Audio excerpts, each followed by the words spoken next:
The reason why there was so many fewer life forms than there is now, there's a lot of reasons, but one of the main reasons is because, anybody? Take a guess, I bet you'll get it. Too much carbon in the atmosphere. There's too much carbon in the atmosphere. The life forms that were evolving couldn't, digest it. 5 minutes. So, Earth is so like infinitely wisdom, creation, right? Figured out all these ways to tuck that carbon away. Oil that took millions of years to consolidate and form itself underground. In the trees in the forest, in the glaciers, in the ice caps, in the oceans, right? Took millions of years to do that. And then guess what? Life forms started evolving, led to our original us's, and here we are, humans, right? And so what we've done, because we're so intelligent but have no wisdom at all, or the people who engineered this way anyway, is we basically reversed it. We're like, forget it, party. Let's take it all back out from where it is. Let's refine it, process it, make what we want out of it, burn it. Let's also, with trees, in my way, get out. I want to raise cattle. I want to build a road, right? I want to, build a big box next to sacred temples, whatever it is. There's all kinds of reasons that deforestation happens. I want to have disposable, throw it away. I don't want to wash it. Just let me throw it away, right? Paper products. Okay, so we've reversed what actually made it possible for us to inhabit this earth. You got that? That's like, teach it to your kids. Like, everybody needs to understand that. It's really basic, but we don't deal with it on that basic level very often, right?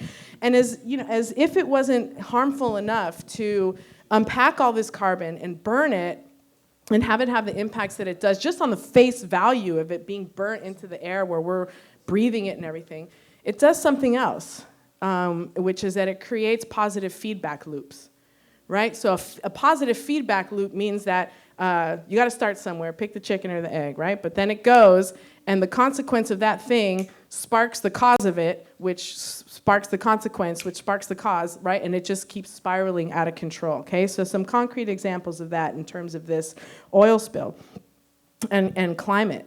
Okay, so we start, too much carbon in the atmosphere, doesn't allow heat to bounce back out. The planet is getting warmer, it's warming up, things are melting left and right. Then what happens? Melting ice caps, glaciers, positive feedback loop number 1. Exposes dark earth underneath the glaciers, right? So glacier, here you are, glacier, starts melting at the edge like this, right? Melting off. What's underneath there? Dark earth. What does darkness do? Absorbs more heat. Gets hot from the bottom. Now it's not only melting from up here, it's melting from down there. Faster and faster. Exposes more dark earth, melts faster, exposes more dark, Positive feedback loop. Positive feedback loop number 2, methane. Stored. Very smart, again, very smart. We can't breathe it, so it's like Mother Nature was like, I'll just tuck it away in here, Put it in the glacier. Methane happens to be exponentially stronger as a greenhouse gas than carbon dioxide. It makes carbon dioxide look like, pee-wee.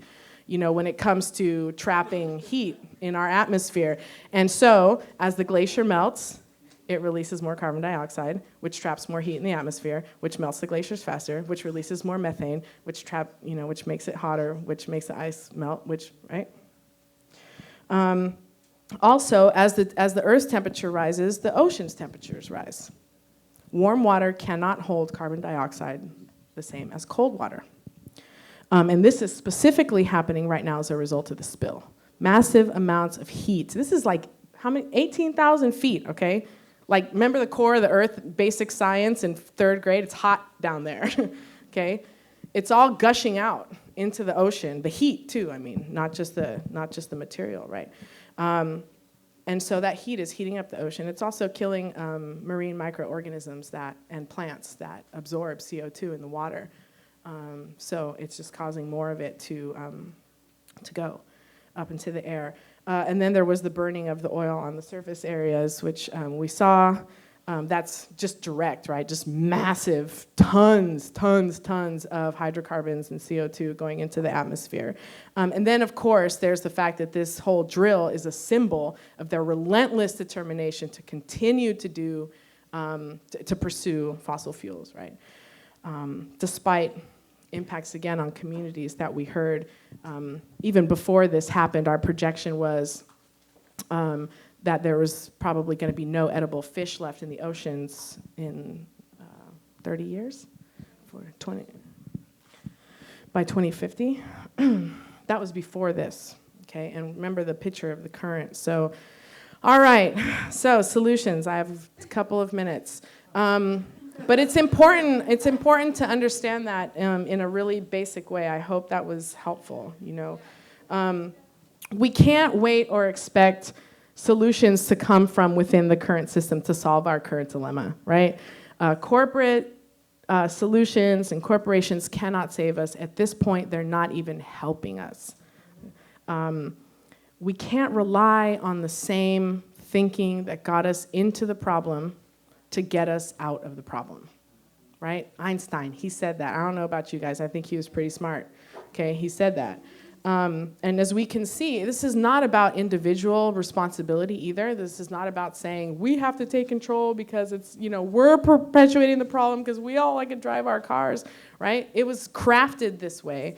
And we cannot wait for them to provide the solutions. It's not in their interest. That's why we're sitting here talking about what we can do. Not because we think it's our fault and therefore it's our obligation, but knowing what we know, it is our obligation to teach our children and to start to transition ourselves now. Right? So ultimately, we need to start transitioning out of the global industrial capitalist economy and leave fossil fuels behind.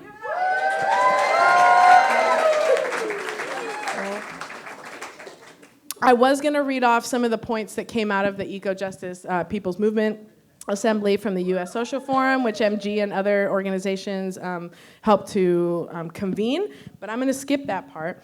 I'll just read the titles, okay? An end to all burning of oil and gas, coal, forests, trees, crops, biomass, and waste. No drilling, digging, damming, chopping, burning, or bombing. And an end to false solutions. No solution is a real solution if it exacerbates another problem, whether it's another ecological problem or another social justice problem. Chemicals to get rid of oil, like duh, right? So that's like it's a real no-brainer. But again, this is how strong that story is, that it's all worth it, right? And wasn't it that the executive, like one of the top executives from the chemical company, he's on the board of BP, right? Yeah, they all, right? So we can't leave it up to the moneymakers because they're not worried about us. They're not even worried about themselves in the long term. No false solutions, right? One thing that I was hoping to hear something about, but it's out there, is about mycelium remediation, right? Like just all the different ways that you could, where's my permies? What's up? Yeah, right? Mushrooms and hair. Look it up. It'll soak it up. There's other plants out there that will absorb it. They use the toxicity. There's all kinds of solutions. If you haven't seen this already, pick it up, the false solutions to climate change. I mean, you wouldn't believe the kind of things they're talking about doing. Coating the desert with plastic sheets to reflect light. Okay, I mean, I'll stop there because I thought that was the most absurd one. But so, I mean, there's all these false solutions that we just can't go for. And if we're lucky enough to ever see one of these on the ballot, we all want to make sure we know well enough to like vote no on it, right? And what we need is real effective solutions. Solutions to climate change are ultimately going to come from the communities that are on the front lines of the causes of the problem in the first place. Communities that are fighting for rights to their water, communities that are on the fence line of refineries and power plants that are fighting for their health and their air, right? Communities who are fighting to retain their farming lands and control their seeds, communities who want control and sovereignty over their food systems. These are the communities that the solution to those things are going to solve the climate crisis and at the same time work towards racial and economic justice as well, right? It's the same, it goes together. So that all sounds really good. It's like transition out of capitalism, yes. How do we do that, right? It's not a small thing. And, you know, but so come to an MG training, because I'm almost out of time. But, you know, I just want to say our 4 R's. This is, you know, we have a theory of change, and we try to package it in such a way that people will remember it. Resistance, resilience, restoration, and reimagining.